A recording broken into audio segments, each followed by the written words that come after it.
on, guys? Electric Ninja here, also known as Jackson. You might have wondered where I've been for the past few years, or you might not have, but regardless of if you are watching this from my YouTube channel or not, I am going to be making an audio read-through of my novel.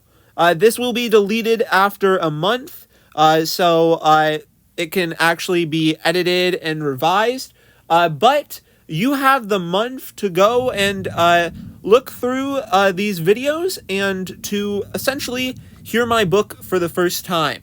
I would ask that if you are listening to this or reading along with the form I will send in the description, you could also fill out some feedback from this book, including how you think the plot is structured and other questions that I might have about the characters or just a general story overall.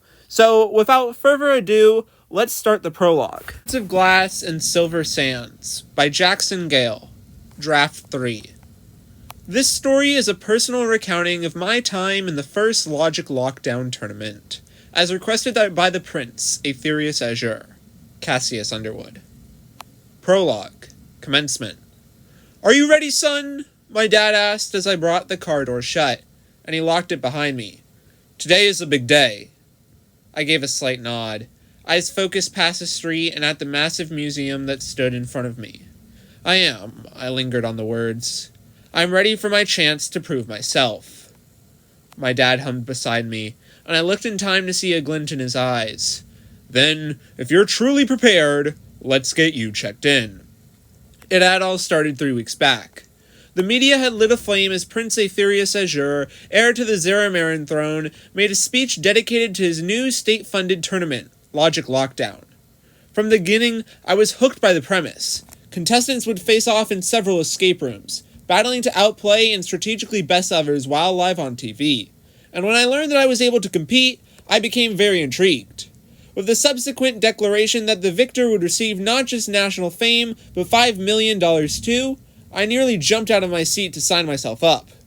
But of course, sacrifices had to be made to play the game, though I was more than willing to put in the time and effort that it took. I told my parents straight away to put our August vacation on pause, and I negotiated with my internship program to move things online. I was lucky enough to be the right age, 18, and live in the capital city, but I made sure to work on my puzzle skills as well, and read several strategy books. Of course, I also made sure to do everything correctly on the application forms. From signing a consent waiver to be on TV, to committing to a thorough background check, and to filling out a 3-hour questionnaire, I did everything the prince asked, exactly as he wanted it. In all, it was a rather drawn-out process, and I had just 2 weeks to do it, but I didn't care how long it took. While someone else may have blanched at all the forms, I knew this was my chance to be someone, and I wouldn't give that up. So, after filling out the final questionnaire centered around me, the prince sent me one last form that I had to complete, featuring 10 logical problems and an hour-long timer. Finally, we had reached the part of the tournament where this got fun. The form featured a wide array of skills, from cryptography to logic analysis, and I began to quickly solve them. 30 minutes later, I was feeling good as my screen displayed success. According to the prince, my first real trial would be at the museum for the preliminary round, so I resolved to study more so I could be perfect. Now, standing in front of the turnstile doors, it was time to see how I would fare. As my dad and I entered the grand building, a lady at the front desk waited to check us in.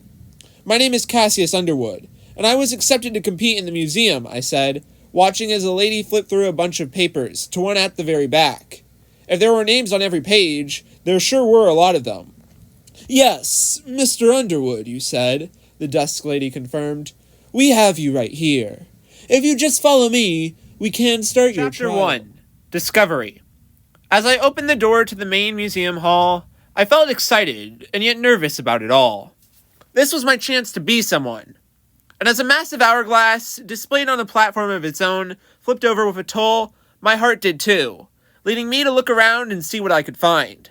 What was different in this room? Where could I start with my escape? These were the questions on my mind as I started to look around.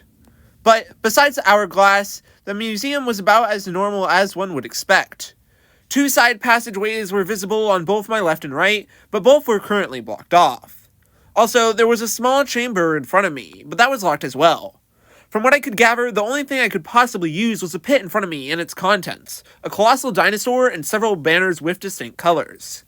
At least, that was what I thought until I saw the key, dangling from the dinosaur's mouth, and realized my next step. It was time to take the leap. 5 minutes later, I felt like I was making a good pace. After grabbing the key, I used it to unlock the smaller room, and received both a backpack and instructions. In the bag, there was a traditional escape room kit, complete with a notebook, pencil, and emergency button. Also, the clue gave me a grasp of a puzzle, and I went back down to the pit to add all the banners up. Based on the hint, each banner's color had its own value, and when all of them were combined, they'd reach a number I could use. Marking the math down in my notebook, I took my answer to the lock with a 3-digit passcode, and then waited patiently as a loud noise emerged. Once I looked around, I found that the 2 side gates were now open. So carefully, I chose to go left first and entered the room. Labeled as the artifacts chamber, the room was pitch black inside, save for a faint illumination coming from the floor that acted like a spotlight to the chamber's contents. I looked around and made out many things of historical value, from the Great Emerald of Zaramera to the Mages of Iswaldi. And even before I saw the obvious lectern, I knew there had to be some puzzle here. Around the room, there are 7 Zarameran artifacts, each with significant historical value. By each of them, a plaque holds a coded inscription that you must solve to uncover a word. Once all your words are gathered, find the hidden answering machine within the room, and input your answers to claim a prize. AA. The instructions given were simple, and I went to each artifact around the room to solve for my words. First, I saw the lightning rod of Tekozeko, which gave me the jumble Geuitnyi, and I quickly saw just what I had to do. In fact, all the plaques bore scrambled words, so I wrote them down in my notebook to solve them all at once. In total, the list of words I had was Guntini, Orep, Rat, Spratling, Nusir, Merprakism, and Labyrinths. But I knew, of course, those weren't the final words. Instead, I picked up on the fact that each scramble was a theme when I solved it. I'd first found that the Great Emerald of Zaramera's plaque read prosperity, and the clock tower of Suafadio was a sign of compromise. By using my logic, I discovered the other words fit the motif as well, simplifying to read ingenuity, power, heart, reason, and balance. So, with all the answers as rational words, I only had to find the answering machine. Right away, I knew it could only be in a few artifacts, as the others were either too small or else unable to cover anything hidden. That left the Brickopian throne, the Mages of Iswaldi, and the clock tower of Suafadia as the places to look. And luckily, it wasn't too hard to find a secret compartment on the golden chair. I opened the hidden drawer to see a laptop where I'd type my answers in. Submitting them all, I was marked with a loud ding that said I was correct, and I watched as a panel board flipped over to display a fake emerald. Figuring the puzzle was complete, I then stowed the fake jewel in my bag and went to the next room, which was just down the hall. Proclaiming itself the map room, the next chambers and sides lived up to the promise. From globes to atlases to even a carpet on the floor, many maps of Zaramera were present, detailing things from borders to navigation routes and even to climate. Again, there was an out-of-place lectern at the back of the room. So I took the hint for what it was and approached the pedestal. But as I did, I noticed something odd in the corner of my eye. There was a clock, perched in the corner of the room, frozen in time. It was static, though analog, and I briefly checked out to see if I had missed something. However, further inspection didn't give me a function, so I had to guess it somehow tied into the room. I read the book on the lectern and hoped for clarity. Around this room, there are 6 special maps that represent each of the 6 Zarameran nations from history, and they can be identified by a star in their corner. On each map, there is a clue, giving information needed to solve a logic grid, and combined with a 7th in this book, you can match all of the countries, Iswaldi, Bricopia, Cobbleston, Tekozeko, Suafadia, and Zaramera to a color of the rainbow.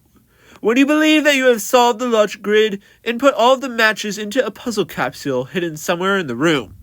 Clue 1. Zaramera is represented by the color orange. AA. I was a bit confused on why the clock wasn't mentioned, but with my new task, I set out to find the starred maps. Pulling rolls out of the bins, inspecting atlases, and searching for stars on the floor, I was able to find the 6 maps in just 3 minutes, and I marked down all the information in my notebook once again. Using practicality in order to help me, I then set up the logic grid that I would need to solve. Clue 1. Zaramera equals orange. Clue 2. Cobblestone is represented by a color with a double letter. Clue 3. Suafadia is represented by a color with 5 or more letters. Clue 4. Aswaldi is a primary color. Clue 5. In any order, Cobblestone, Bricopia, and Tekozeko are 3 consecutive colors of the rainbow. Clue 6. Tekozeko has a longer color name than Cobblestone. Clue 7. Aswaldi and Suafadia do not possess a color with the letter O. Speed. Once I had established my grid, I got to work on solving the puzzle. Immediately, I recognized that, as Zaramir was the color orange, no other country could be. This was important as it not only confirmed an answer choice, but it also worked to solve who couldn't be red. As Tekozeko, Cobblestone, and Bricopia had to be in a row in the rainbow, they all wouldn't fit. Also, Suafadia couldn't match hue, needing a longer color name, which just left one country. By process of elimination, Aswaldi had to be red. So, with 2 countries now placed, I turn to Clue 6. Tekozeko has a longer color name than Cobblestone. Of the 4 colors left, this meant that Cobblestone had to be green or blue, as both purple and yellow had the most letters with 6. In fact, Clue 2 confirmed that it was green, and Bricopia, due to Clue 3, was blue.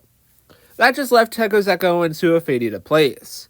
The first 6 clues didn't help to distinguish them, but with the 7th, I knew I had struck gold. As Suafadia couldn't have an O in its color, it couldn't be yellow, meaning Tekozeko was.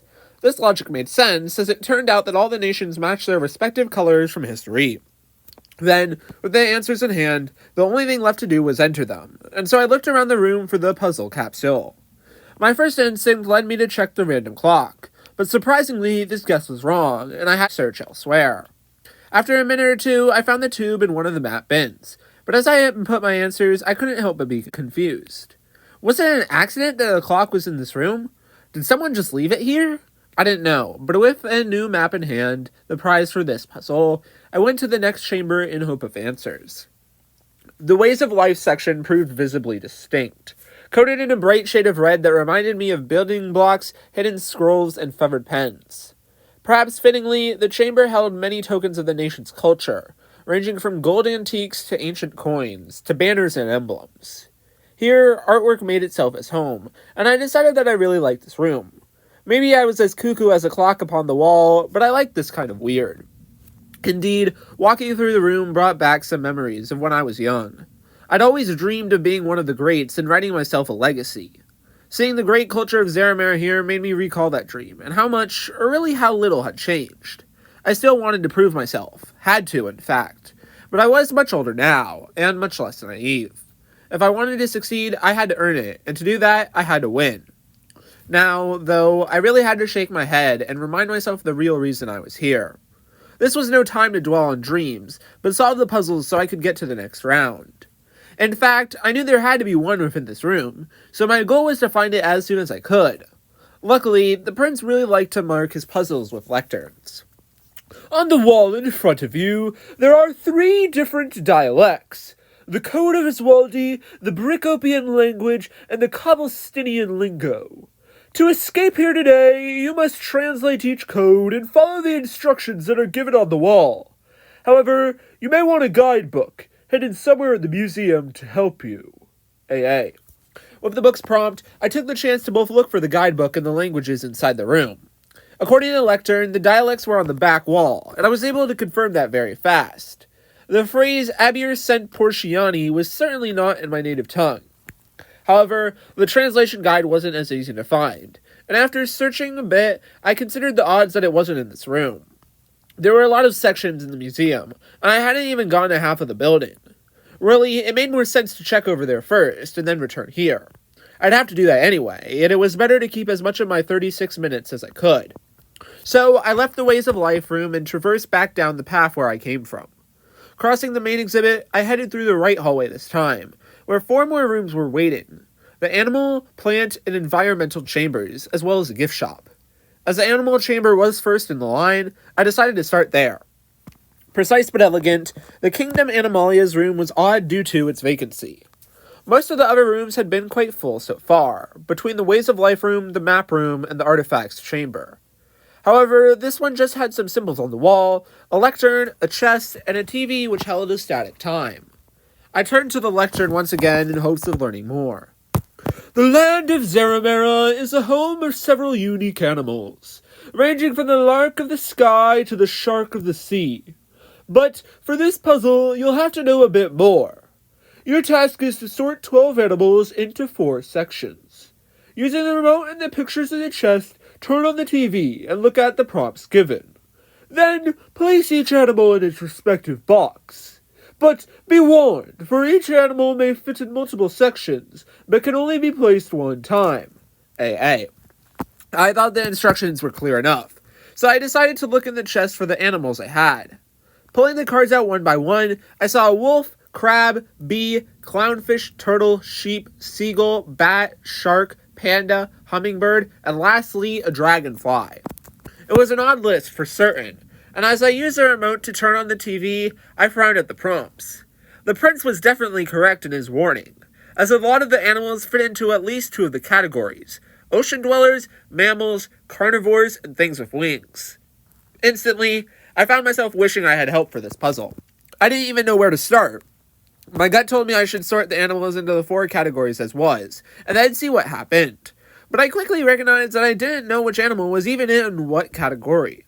Was a bat a carnivore? I mean, it definitely had wings, and I thought it was a mammal, but didn't they eat fruit? I wasn't certain. Luckily, though, my process of elimination did help me somewhat. I certainly was no zoology expert, but I did recognize some obvious picks. Both sheep and pandas were herbivores that lived on land, which meant they could only be in the mammals category. Also, the clownfish and the turtles could only fit with the sea dweller prompt, and the bee and hummingbird had wings. So that was at least a start. With half of the animals placed, I refocused on what really was a carnivore. I had none of my list here yet, but 3 of the 6 animals left would have to go here. I was pretty sure a wolf and shark were carnivores, and that seagulls were not, but I didn't know so much about the other 3. The more I thought about it, the more I felt that there were bats that ate fruit, but I had no clue about the crab or dragonfly. If only my friend Finley was here, she'd know the answer. With a lot of questions left, though, I figured I had to put both the wolf and shark here, just to be safe. I wasn't certain on what the 3rd carnivore was, but if these 2 were right, I wouldn't have to be. With the wolf no place, the bat was the only mammal remaining, meaning the crab, seagull, and dragonfly were the last creatures. Though I wasn't technically sure on which one of the crab or dragonfly went where, I didn't have to be. I could use brute force. 30 seconds later, I found out that the right choice was the dragonfly, and as I input the answer, I received another gift, a bone this time. As I slid it into my backpack, I left the room and continued up the right hallway into the plant chamber. As soon as I stepped into the new room, however, I found myself regretting it. A shrill noise erupted from a speaker overhead, and the buzzing of a million bees suddenly invaded my mind. It seemed the prince, when setting up this room, had played a little bit dirty. This was an unexpected test of mental fortitude. Burdened by the sound, I tried my best to concentrate around the room around me, but I found thinking to suddenly be very difficult. Cautiously, I backed into the hallway, and gained momentary relief when the buzzing stopped. Now able to sink in the silence, I planned how to avoid the noise. The more I considered it, though, the more I thought about how there had to be some cure within the room. It didn't make sense for there not to be. I really couldn't think straight with how loud the buzzing was. So, using the chance to look around, I started thinking about where the prince could hide something. Ultimately, the process was made easier by how few options there were. In the room, there was a traditional lectern, as well as a set of both flowers and levers, but there were just 2 odd building designs. For one, a sundial was placed in the center of the room, but it looked too heavy to lift. Also, the pillars of the room jutted out, and if I had to bet, they were hiding something. Having at least some semblance of a plan, I entered back into the room in hopes that I was right. Immediately, the buzzing started once again, but I knew where to start this time, and I headed to the pillars in the back of the room. The first 2 I checked came up empty, but the 3rd had a crevice at the bottom, and when I reached into it, I found my gut instinct was right. There was a pair of headphones here. I slipped them on, and the buzzing noise was mostly drowned out, so I was able to focus on the lectern. Take this verse, and behold, 3 flowers to fit the mold. First one's name is the pun, as warm as fire mixed with sun. To understand is all it asks, for tulips give an easy task. But 2 offers a challenge near, the fortune goes to hold his dear. How tall and round its petals spread, it's not a daisy, but instead. And 3 brings a grasp of love, intertwined like peace and dove. In palm this flower won't caress, as thorns leave you a bleeding mess. Your task to find the flowers 3, and gain a prize as ecstasy. AA. Clearly, this puzzle was really a riddle, and it related to the flowers on the wall. Unfortunately, though, there weren't just 3 flowers, but 12. A dandelion, tiger lily, blue orchid, rose, cornflower, poppy, allium, daisy, and 4 different tulips: white, pink, orange, and red. The riddle stated that I had to select 3, but for further details, I read it back more carefully. Chapter 3. Error. Upon further inspection, I was able to more clearly divide the poem into 3 different riddles. The first flower apparently had a pun for its name, and based on the rest of the hint, I knew it was a tulip. However, there were 4 tulips on the wall, so I'd have to figure out which color it was. As warm as fire mixed with sun seemed to be the clue there, and I took it to mean red plus yellow, so I flicked the orange tulip's lever. Next, I took the second riddle as a metaphor, as it raved about fortune, and I could only guess that was what its flower symbolized. Unfortunately, I had not researched flower meanings before coming here, though, so I had to look at the rest of the clue for more context. Reading that my target flower was both tall and round, I figured it was allium, but I wasn't confident, so I wanted to solve the third riddle as well. And as soon as I saw love, I knew what the third answer was: the romantic rose, which was covered in thorns and symbolized passion. With all 3 of my guesses, I pulled the corresponding levers, and sure enough, a creaking sound emerged. I turned around, finding the sundial flipped open, hiding a flower crown. Once again, I put the treasure inside my bag, as well as the headphones, in case I need them later on. Then, I headed next door to the environmental chamber. The environmental chamber was more of a forest than a room, covered in fungi and trees, and even displaying a makeshift creek. The walls were painted blue to look just like the sky, and a faint chirping could be heard from off in the distance, just like how it would have had I truly been outside. Really, the illusion only had one flaw, which was the lectern. The Zeramarin Islands, for how beautiful they are, contain many secrets, and that ties into your objective here today. Explore the room's landscape and find the 10 treasures hidden within the forest. But be sure to look closely. They could be anywhere. AA. Though he never confirmed it, I took the prince's message, as well as the context, to mean this was where the translation guide would be. But how exactly to find it, and whether it was just 1 thing or 10, was another question, and I wagered that I'd have to start a search if I wanted to know.